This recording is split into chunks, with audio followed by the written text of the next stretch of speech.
Jai Hind children. After understanding the periods, the horizontal rows, there are 7 horizontal rows in modern periodic table. मैंने की periodic table में भी उन्होंने 7 ही horizontal rows बनाई थी. Modern में भी as it is उसको दिया गया है. कितनी है horizontal row? There are 7 horizontal rows. ये already हम देख चुके हैं. Short period, shortest period केवल 2 ही elements हैं. Then short period. The long period, longest period, and this one is incomplete period because certain blank spaces are here. In future, if some more elements if discovered in future, so they might be placed here in this table. ठीक है, अब हमने horizontal rows तो देख लिए हैं.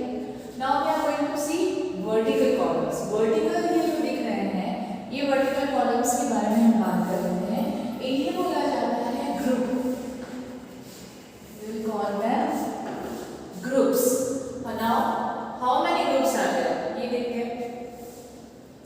This is first group, second group, third group, fourth group,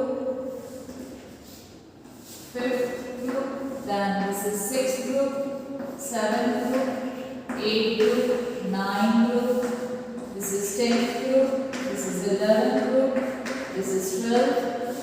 This is 13th group, this is 14th, this is 15th group, and this is 16th group, 17th group, and 18th groups.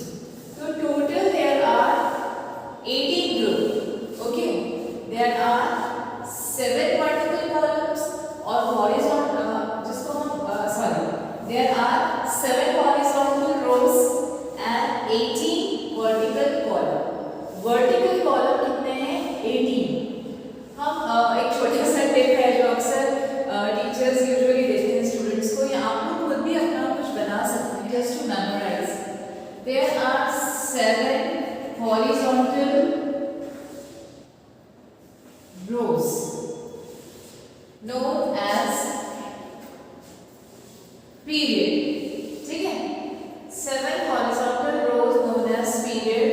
और अगर हम groups की बात करें, कितने groups हैं? There are 18 vertical groups. There are 18 vertical groups. Just to summarize them, आप ऐसे याद रख सकते हैं कि 18 very chore group, vertical column, ये vertical column. तो very chore group ऐसे कर सकते हैं कि 18 very chore group went to watch the movie. कितनी movies? 7 movies of Hrithik Roshan. कुछ भी ऐसा याद रखने के लिए कर सकते हैं कि 18 very chore group went to watch 7 movies of Hrithik Roshan. HR stand for horizontal rows are known as periods. ठीक है, 18 vertical column are known as groups. इस तरह से याद रखने के लिए कुछ भी अपना आप अपने फॉर्म में भी बना सकते हैं. horizontal rows है HRP, 7 HRP करके याद रख सकते हैं, या 18 PCG याद रख सकते हैं. As you wish, and it's all up to you कि किस फॉर्म में हमें इसे मेमोराइज याद रखना है, कैसे मेमोराइज करना है. Okay, अब one by one we will discuss about certain groups. Already period के बारे में हमने थोड़ा सा देख लिया था, short period, long period, longest period. Now we'll discuss something about groups. First group जो है, we'll leave this hydrogen. ये हाइड्रोजन को हम छोड़ देते हैं. इसके अलावा ये जो मेटल्स हैं यहाँ जो रखे हुए हैं, ठीक है, दे हैव वेरी स्ट्रॉन्ग, और we can call them real metal, क्योंकि इनके जो ऑक्साइड्स हैं और या हाइड्रो ऑक्साइड्स हैं, ये हाईली कोरोसिव होते हैं. ठीक है, बहुत स्ट्रॉन्ग ऑक्साइड और बहुत स्ट्रॉन्ग हाइड्रो ऑक्साइड बनाते हैं. ये वाला ग्रुप जैसे लिथियम ऑक्साइड है, सोडियम हाइड्रो ऑक्साइड है, पोटेशियम हाइड्रो ऑक्साइड है, and all are basic in nature. यहाँ क्या है कि जब when this base is dissolved in water, so they form very strong base, और ऐसे मेटल्स को बोलते हैं alkaline metals. They are known as alkaline metals. इनको बोलते हैं alkaline metals. हाइड्रोजन को हम छोड़ देते हैं because hydrogen is a gas. This is a non-metal which is placed inside in this group. वो फर्स्ट ग्रुप में दिया गया है. It's a non-metal. बाकी ये जो हम बात करें lithium, sodium, potassium, caesium, francium, ये अभी और थोड़ा सा देखेंगे। तो ये सारे जो मेटल्स हैं, they are known as alkaline metals. Clear? अब हम इसमें जाते हैं। Now we are moving towards our second group. ये जो हमारा सेकंड ग्रुप है, दे आल्सो पोजेस मेटल, इनको बोला जाता है अल्कलाइन हैवी या इन अल्कलाइन अर्थ मेटल्स भी बोलते हैं, alkaline earth metals. Why alkaline earth metals? Alkaline क्यों बोलते हैं, नाम पर नाम समझते हैं। अल्कलाइन क्यों बोला जाता है? Because they also form their oxides and hydroxides which are alkaline in nature और which are basic in nature. ये भी माइल्ड बेसिस फॉर्म करते हैं। Calcium hydroxide is basic in nature, magnesium hydroxide is basic in nature. तो ये जब water के oxides when they dissolve in the water, they form bases. So this is the reason it is known as alkaline. Earth क्यों बोलते हैं? क्योंकि ये जो metals हैं they are usually found in earth crust. Earth की crust में मिलते हैं, इसलिए इनको earth बोलते हैं। Metal आपको पता ही है because they possess metallic property. We'll leave this complete group. ये हम इसको छोड़ देते हैं। क्यों? क्योंकि हमें इसको 10th में नहीं पढ़ना है। इन क्लास 11 अगर आपने साइंस ऑप्ट किया है, साइंस मैथ्स के बारे में लिया है, तब आपको ट्रांजिशन एलिमेंट्स के बारे में थोड़ा बहुत पढ़ना है। Now we are moving towards 13, 14, 15, 16, 17। 17 group की अगर हम बात करें तो they are known as halogens. इनको बोला जाता है हैलोजेंस। इसमें जो है fluorine, chlorine, bromine, iodine and acetic ये रखे गए हैं। और ये जो है दे आर मतलब they possess strong electronegative in nature. Fluorine जो है वो सबसे ज्यादा रिएक्टिव नॉन मेटल है, बहुत जल्दी ये जो है आयनिक बॉन्ड फॉर्मेशन में जाते हैं। ये वाले जो है हैलोजेंस, इनको बोला जाता है हैलोजेंस। और ये जो है 18 group, these are known as noble gases. They are known as noble gases. Why noble gases? Because they are inert gases. इसको inert group भी बोलते हैं या इन gases को inert gases भी बोलते हैं। ठीक है? तो ये थोड़ा बहुत हमने ग्रुप्स के बारे में देख लिया, पीरियड के बारे में देख लिया। एक बार फिर से देख लेते हैं। There are 7 horizontal groups in period. They are known as period. ये period है, horizontal groups. There are 18 vertical columns, they are known as groups. ठीक है? हाइड्रोजन जो है एक्सेप्शन है, इसको फर्स्ट ग्रुप में रख दिया है। किसके साथ? अल्कलाइन मेटल्स के साथ रख दिया है या एल्कली मेटल के साथ रख दिया है। द रीजन इज अभी आगे देखते हैं, because it possess 1 electron in its outermost shell. तो और ये बाकी ये सारे मेटल्स हैं सेकंड ग्रुप। देन ये सारे ग्रुप्स हैं जो अभी हमें 10th में नहीं पढ़ने। देन दिस ये वाले हमें पढ़ने हैं कि डेफिनेटली 13, 14, 15, 16, 17, 18 है, 17 एंड 18 ग्रुप। इनकी कुछ टर्म्स हैं जो हमें यहाँ पे डिस्कस करेंगे। आगे देखते हैं वर्टिकल कॉलम्स में क्या स्पेसिफिक फीचर्स हैं। Before we study the characteristic on the basis of this periodic table, will complete the table at least first 20 elements हमें पता होना चाहिए। या यूं कहें कि जो भी हमें क्लास 10th में पढ़ना है एटलीस्ट वो पता होना चाहिए। जैसे हाइड्रोजन, लिथियम, सोडियम, पोटेशियम,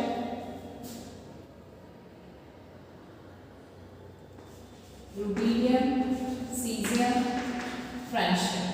ठीक है? देन सेकंड जो ग्रुप है beryllium, magnesium, calcium, strontium, barium, radon. And here halogens को भी अगर हम चाहें तो कंप्लीट कर लिया है already. That is fluorine, chlorine, bromine, iodine, acetic, then helium, neon, argon, krypton, xenon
development से भी आप अवेयर हैं लाइक दिस। तो ये वाले रेडियोएक्टिव एलिमेंट सारे एक्टिनाइड्स से रिलेटेड रखे गए हैं एंड एक्टिनाइड क्यों बोला गया है? It will start after lanthanum and actinium element. तो लैंथेनियम से जो के बाद जो एक्सटेंशन में है that is known as lanthanide, और एक्टिनियम के बाद जो एक्सटेंशन में they are known as actinide. और ये आपको पता ही है दिस इज एल्कली मेटल, और this is alkaline earth metal, this is halogen, और ये जो है दैट इज इनर्ट गैसेस। इसके अलावा एक बहुत ट्रेमेंडस चीज है इस पीरियोडिक टेबल में कि जितने भी सेमी मेटल्स हैं, सेमी मेटल्स जो हैं वो आप ऐसे समझिए ऐसे जिगजैग ऑर्डर में आपको मिलेंगे, इस तरह से जिगजैग ऑर्डर में मॉडर्न पीरियोडिक टेबल में मिलेंगे। इधर जो है सारे मेटल्स हैं और धीरे धीरे मेटलिक प्रॉपर्टी जो है रिड्यूस होती जा रही है। इस साइड आपको सारे नॉन मेटल्स मिलेंगे। अगर मैं ऐसे खड़ी हूँ तो राइट साइड में सारे मेटल्स और लेफ्ट साइड में हमें सारे नॉन मेटल्स देखने के लिए मिलेंगे। और बीच में जो है they all are transition elements, इसके बारे में अभी हम लोगों को नहीं पढ़ना है। Basically we have to study the characteristics here and this, ठीक है। इसको हम ऐसे समझें जैसे ग्रुप है और पीरियड है, इनसे क्या पता चलता है? अगर हम पीरियड देखें तो पीरियड से हमें ये पता चलता है कि नंबर ऑफ इलेक्ट्रॉन्स कहाँ, इनके आउटर मोस्ट शेल में कितने नंबर ऑफ इलेक्ट्रॉन्स प्रेजेंट है। तो इन सब में वन इलेक्ट्रॉन प्रेजेंट है कहाँ, इनके आउटर मोस्ट शेल, ठीक है। अगर हम सेकंड ग्रुप में देखें तो इनके जो आउटर मोस्ट शेल में कितने इलेक्ट्रॉन्स प्रेजेंट है? 2 इलेक्ट्रॉन्स प्रेजेंट है। जैसे कि देखिए एग्जांपल ऑफ मैग्नीशियम इज 12 और कॉन्फिगरेशन 282, तो आउटर मोस्ट शेल में कितने इलेक्ट्रॉन्स प्रेजेंट हो गए? 2। अब 13 ग्रुप में आएंगे तो क्या 13 प्रेजेंट होंगे? नो। अब इसमें देखें हम, इसमें अगर एल्यूमिनियम को हम देखें तो एल्यूमिनियम का एटॉमिक नंबर जो है 13 है, 283, तो आउटर मोस्ट शेल में कितने इलेक्ट्रॉन हो गए? 3।